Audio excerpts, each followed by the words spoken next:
Hello, everyone. I just want to talk about a topic. It's been in my back of my mind for a couple of months, I guess. I don't know. It's the thing about the the game, the console wars. What is it called? The console wars. Okay. So the console wars consist of um, 6-year-olds that like to debate which console is best. Now, you probably think that they will debate by the console graphics and the capability of the console and how it is played in its games. No. They debate it for the console that they have. Now, the console that they have is the console that their parents got them because they don't have money to pay because they're 6. And what's the thing about this is that they don't actually get to pick the console, most of them, because they're 6. And they just get what their parents give them. So when they're 6, they get this console, right? Which is a PlayStation, an Xbox, or a Nintendo Switch. Now, the Xbox and the PlayStation are the ones that are more popular. Not because of their graphics or because of their capability. It's because the parents found they less. They cost less money. Yeah, that's what we have to say. Like, there's no way that a 6-year-old that a parent of a 6-year-old would just think that their child will prefer this console, because of its games or its graphics. No, he found it more, less of a price. So you currently have the console wars, the Xbox team and the PlayStation team debating to which console is best right now. Now, of course, me, an intellectual, I know the answer, which is the best console between the PS4 and the Xbox. And it's actually the Nintendo Switch. Now, you might be wondering, because you don't have a Nintendo Switch, or you have an Xbox or a PS4.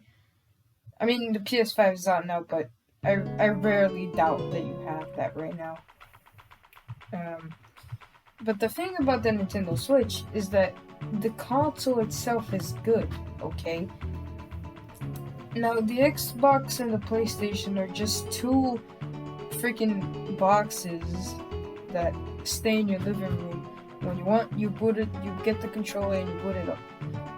The Nintendo Switch, on the other hand, is a genius idea console because Nintendo always has this good thing and different thing about the consoles. And this one is that you have a handled mode, a Bluetooth controller thing mode, and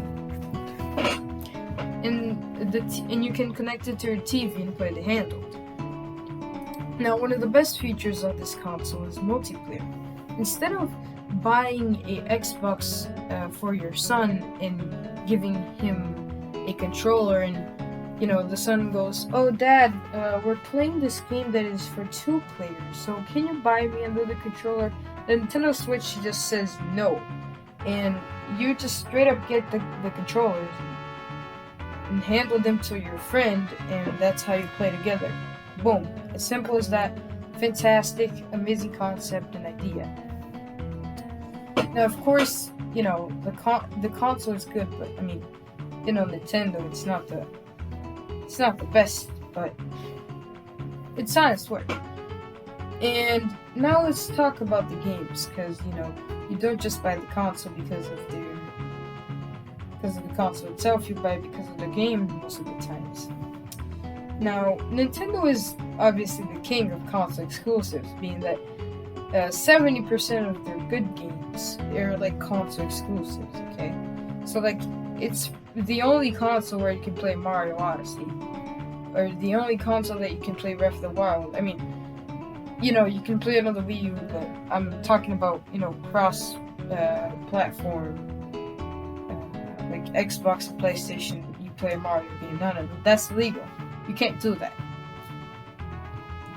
The thing about the games is that sometimes people prefer quantity over quality, which I say bullshit. I say the exact opposite. quality over quantity is what you need, not quantity over quality. Get it? Now respond to me without thinking about the console itself. Would you rather have 400 games that literally at the end of the day are the same thing, that you just shoot the target or shoot the person, and like,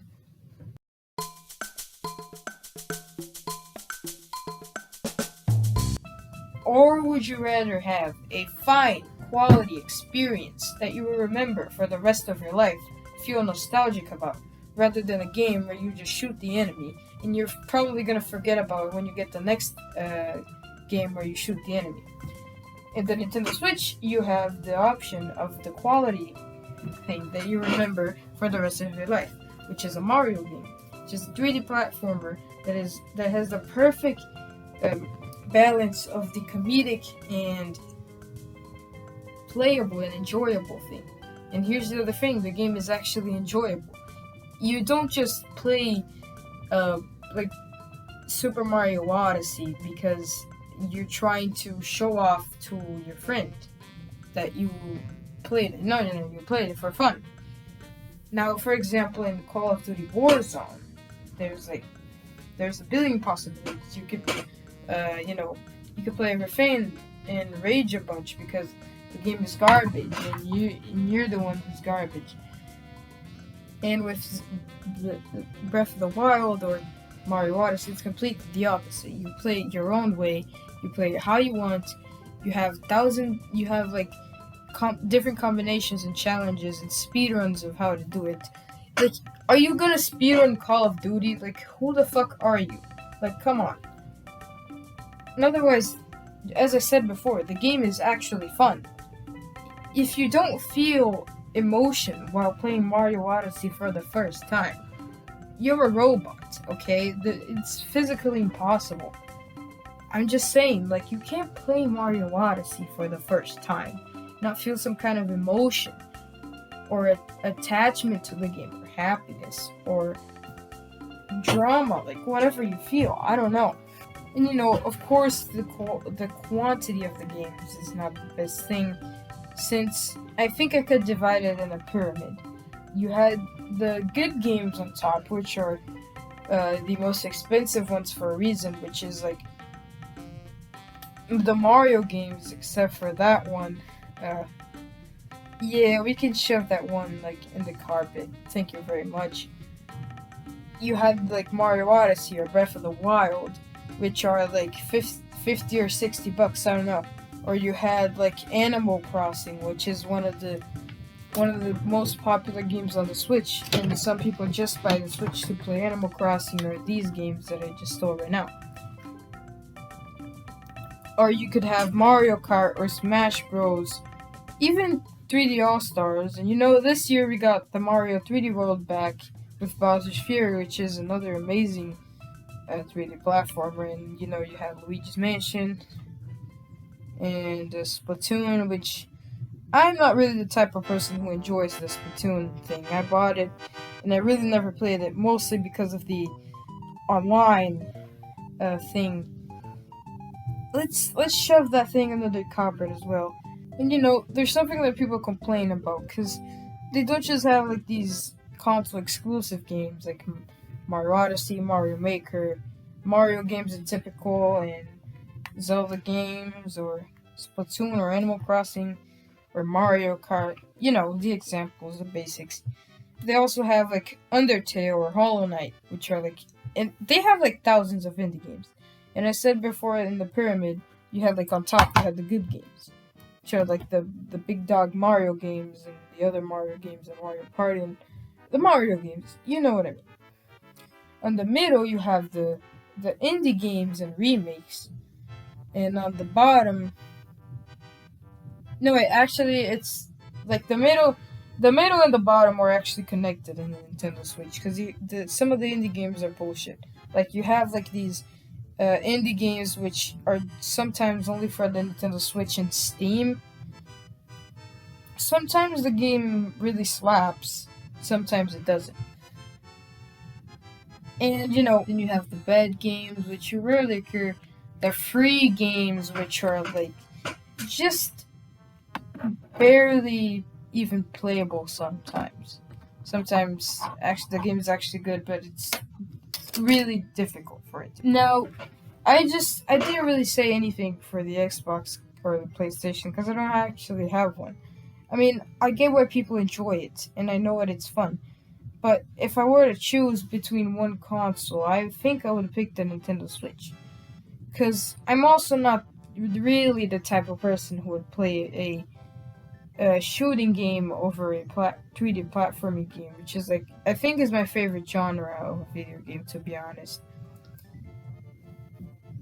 And that's really my review. If you have like some hate comments or you wanna tell to me that I'm the devil for picking Nintendo for some reason, or you just hate me for doing this review, even though like I just post garbage and I'm really a small content creator. Go ahead and do so, and yeah, show your support if you want to. So yeah. I don't know if this debate is gonna keep going on with like the PlayStation 5 or the Xbox fridge and whatever the hell is the future of Nintendo, which we've been waiting for like 4 years with this piece of plastic that is really just magnificent. And the thing about Nintendo is that they just struggle to have this uh, high above every single thing level of expectation, like this fantastic, amazing level of expectation. And I think making a new console compared to the Nintendo Switch is a really hard job, okay? So basically, what I'm trying to say is the console, the Xbox and the PlayStation compared to the Nintendo Switch is dog shit. So, yeah, that's about it. Bye.